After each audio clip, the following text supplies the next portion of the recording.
दिनचर्येमध्ये हे मेडिटेशन किंवा हे ध्यान कसं इन्क्लूड करायचं आहे? जसं मगाशी मी तुला म्हटलं की पहिल्यांदा आपला दिवस प्लॅन करण्याची सवय लावून घेतली पाहिजे. मी सकाळी उठल्यापासून रात्रीपर्यंत काय करणार आहे हे जर तुम्ही रात्री टू डू लिस्ट आपण ऑफिसमध्ये गेल्यावर कसं करतो हे जर करायला सुरुवात केली ना तर आपला दिवस जास्त सोयीस्कर पण होतो कामांच्या बाबतीत आणि आपल्या इमोशनल हेल्थच्या बाबतीत सुद्धा. जसं तुला माहिती आहे उद्या सकाळी तुला 9 वाजता पोहोचायचं आहे तर तुला मॉर्निंग स्टिलनेस प्रॅक्टिस करायचं असेल तर तुला 7 वाजता उठलं पाहिजे. सो तुझा दिवस जेव्हा सुरू होतो तेव्हा मॉर्निंग स्टिलनेस असेल म्हणजे मगाशी मी जे एक्सप्लेन केलं की सकाळची थोडीशी शांतता, मग नंतर स्वतःचा वेळ तुझ्यासाठी जो वेळ देतो मग त्यात तुझा अगदी तुझी आंघोळसुद्धा तुझ्या स्वतःच्या गोष्टीसुद्धा वेळेत पूर्ण होणं गरजेचं आहे त्या पद्धतीने.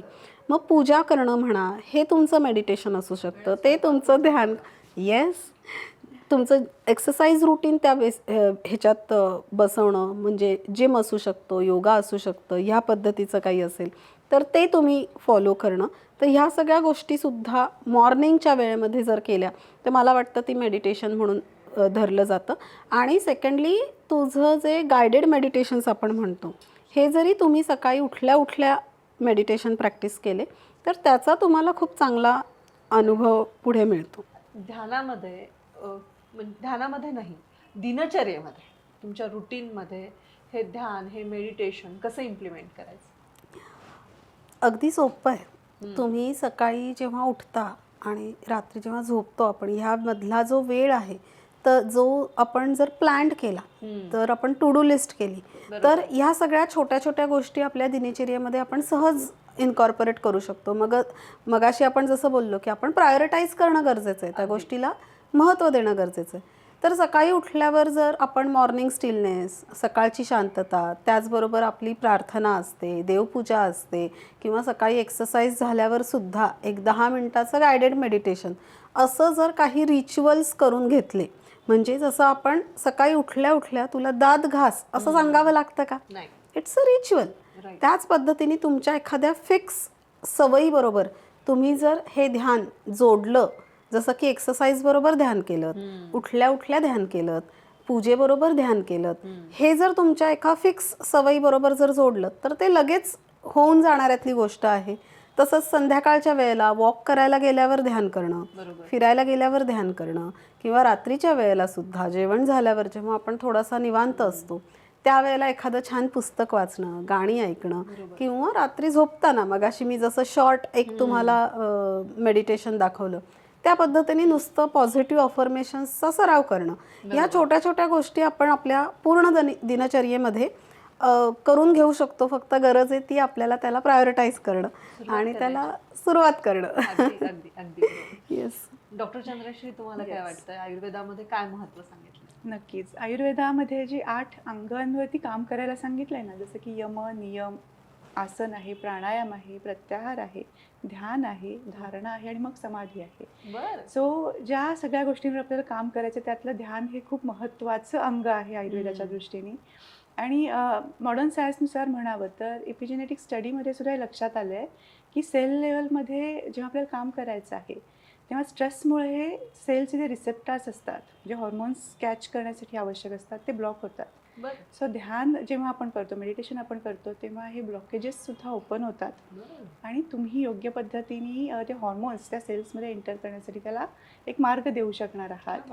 आणि जेव्हा आपण ध्यानधारणा करतो आहोत, सेल लेवलपर्यंत काम करतो आहोत, त्या जीन्सना आपण ॲक्टिवेट करतो आहोत त्या स्ट्रेसपासून दूर राहण्यासाठी.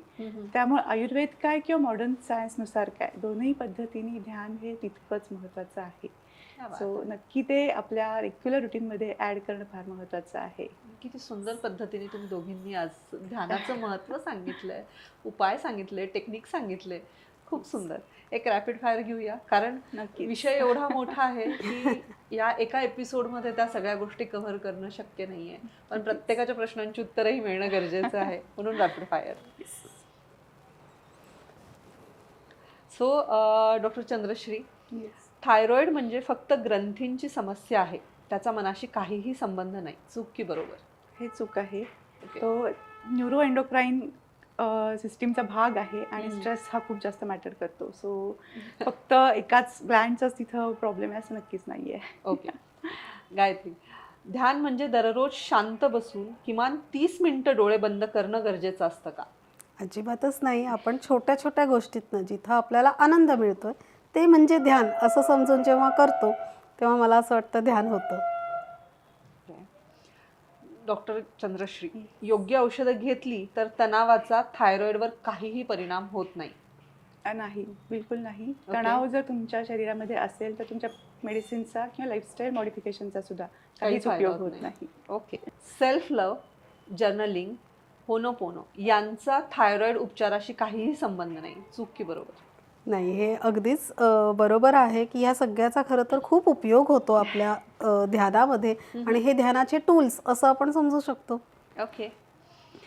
दररोज 5 मिनिटांची सातत्यपूर्ण शांतता ही आठवड्यातून एकदा तासभर ध्यान करण्यापेक्षा अधिक प्रभावी असू शकते. काय नक्कीच वाटतं? नक्कीच कन्सिस्टन्सी फार महत्वाची आहे. मग तुम्ही Okay. 5 मिनिटं करा पण मनापासून करा. So definitely Okay. ते रिझल्ट देणार आहे. ओके. गार्डनिंग, पेंटिंग, किचनमध्ये काम करणं, जे आता आपण सगळं डिस्कस केलंच आहे, हे सगळं मन शांत करत असेल तर तेही ध्यान मानलं जाऊ शकतं. नक्कीच. जिथं आपलं मन थांबतं ना तिथेच ध्यान सुरू होतं असं आपण म्हणतो. तर या ठिकाणी आपलं मन थांबतं, रमतं, आनंद घेतं, तर तोच आपलं ध्यान आहे. क्या बात आहे, व्हेरी नाईस. ओके.